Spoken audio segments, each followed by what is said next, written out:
One very relaxing and enticing resolution we can make is to delve into the beauty of nature, and we can do this without leaving the comfort of our homes with our next guest. Joining us today is internationally recognized and award-winning photographer Ken Duncan. He has photographed some of the most striking locations around the world, and in 2009, he was honored to receive the Medal of the Order of Australia for his services to landscape photography, publishing, and the arts. And he is a pioneer of limited edition photographic art in Australia.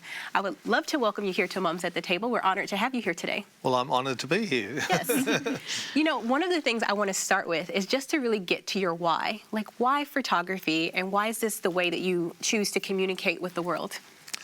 When I was young, I went to a photographic workshop, and schooling wasn't my thing. You know, I really couldn't understand what they were trying to teach me. But I saw a black and white picture that I'd taken in the morning develop in a developing tray, and I saw that, and it was like an epiphany. I just thought, man, this is a way I can tell a story. And from that moment on, to the detriment of my schoolwork and everything else, I just was obsessed with taking photos. And it's an amazing way to see life, you know. Yeah. So. What did your parents say? Were they like, no, you have to have a real job? Or was it... No, well, fortunately, I was still at school and there wasn't the pressure of a job, but I took over my mother's laundry, you know, and she was very gracious to let me, you know, have it as a dark room. And look, I used to take photos of all the good-looking girls at school and sell them to the good-looking guys, and the good-looking guys, the good-looking, you know, so. And I found it a really good way to look at life because I was actually pretty shy at school. And you know how you get all these groups, you get the brainiacs, the nerds, and all the different, the sporty people. Well, as a photographer, you just got to jump over them all. You became the connector. Yeah, and you didn't have to get sort of hung up in one little group. Yep. And so you really got to see life much better. So I just love photography, yeah. So why landscape photography specifically? Well, I think there's so much stress in the world. I think people need to get back to the bigger picture of life. And that's what landscape does. It shows you the bigger picture. And I just found that I just loved going out there and seeing these beautiful scenes. And so, you know, my job, I love turning up every day. Someone said, you know, what's your hobby? And I said, photography. And someone said, you can't have your hobby as your job. And I said, why not? It works for me. And so my job is to try and bring back beautiful pictures, the beauty of God's creation, to hopefully put on people's walls or in books to inspire them to, you know, whatever's happening in their life, there's something bigger. And, you know, especially if you've got kids and all that sort of stuff, sometimes you need a picture on the wall where rather than go in the corner and put your and some chocolate. Hey, don't forget the chocolate. Well, like, we can just put a beautiful picture there and you can fall into the picture. And I actually do that at exhibitions because sometimes you get people coming up and asking really weird questions, and I'm sort of there in the body, but often I'll just go, I've got this beautiful seascape there, and I'll think, I'm actually there talking to this person, but I'm there. Well, it's probably a cheaper alternative than booking the flight as well. Well, it's go into looking at the picture and taking God's beauty in, really, and appreciating what He's created for us as humans, because we forget, especially as city slickers, sometimes we forget the beauty. So, well, one of the things capturing it.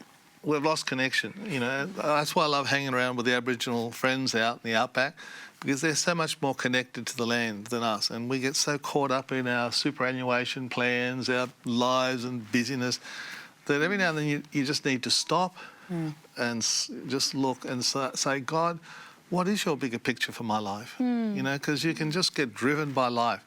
And so that's what you need to do, I believe, every now and then. Just go out, look up at the stars and say, God, if you can hold all those stars up in the heavens above, no matter what problem I've got, you can deal with it. And, you know, we're all going to deal with stuff along the way. You know, life has twists and turns. Way of doing it to us. Does it get old, or you know how if you do something again and again and again, it starts to lose its novelty? Does it happen to you when you go out into beautiful scenery?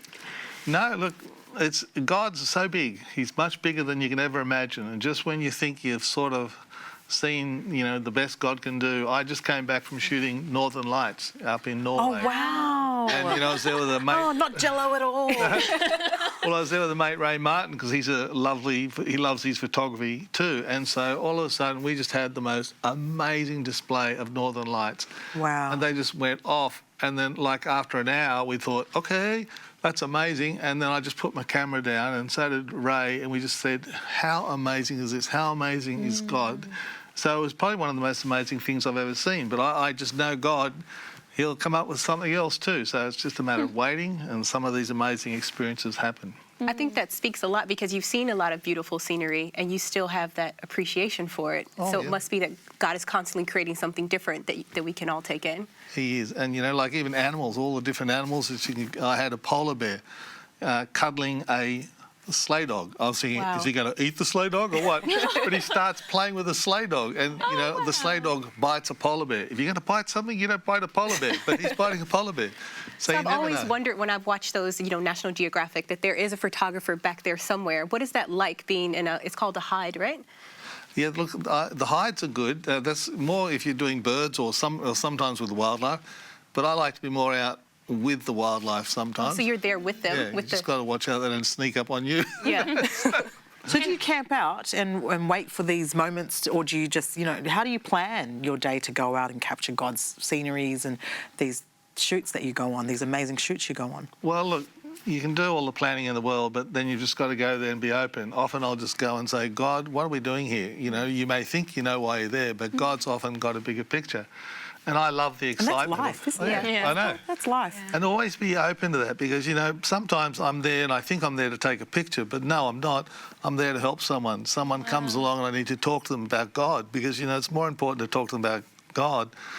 Or if God's laid something on your heart to help someone, that's more important. And then if you do that, then out of that, all of a sudden opportunities come that you never could have imagined. Wow. So be careful, on your journey that you're always ready, to be willing to be used by God. Have you found that being so open about your Christian faith as a photographer, a world-renowned photographer, has been any challenge to you or you've gotten any pushback from it?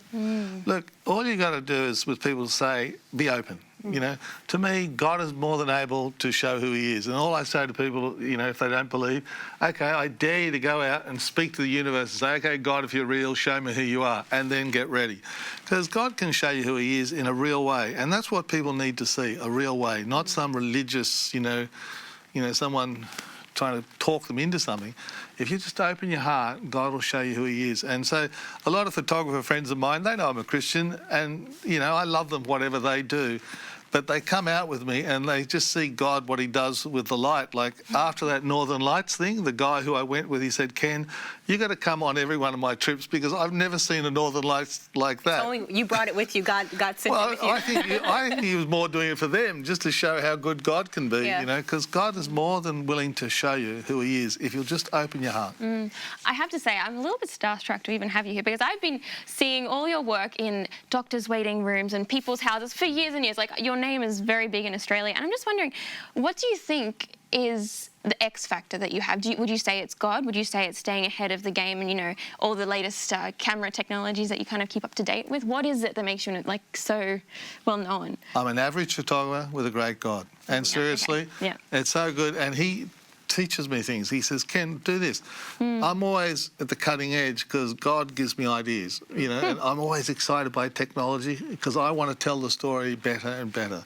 Just to get rid of me, that maybe I can take people to these beautiful places and encourage them to get out there, so.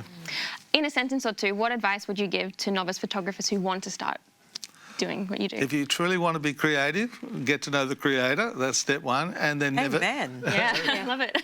And then never give up. Because people say they'd like to do what I do, and I've got an amazing wife who's always willing to put everything on the line when we have a crazy idea. Or she checks with God first.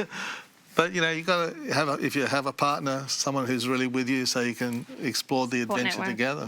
It's been such a pleasure and an honor to have you here with us today. We're all very inspired, and I hope you feel as inspired as I do to step boldly into this new year. It's full of promise, beauty, and friendship, and I have been honored that you've decided to start this new year off with us. If you've loved spending this time together and you're wondering how you can have more fun with the ladies, do not worry because you can watch additional episodes on our YouTube account or you can visit us at mumsathetable.com. We also have our Facebook page and our Instagram. Looking forward to seeing you in this new year.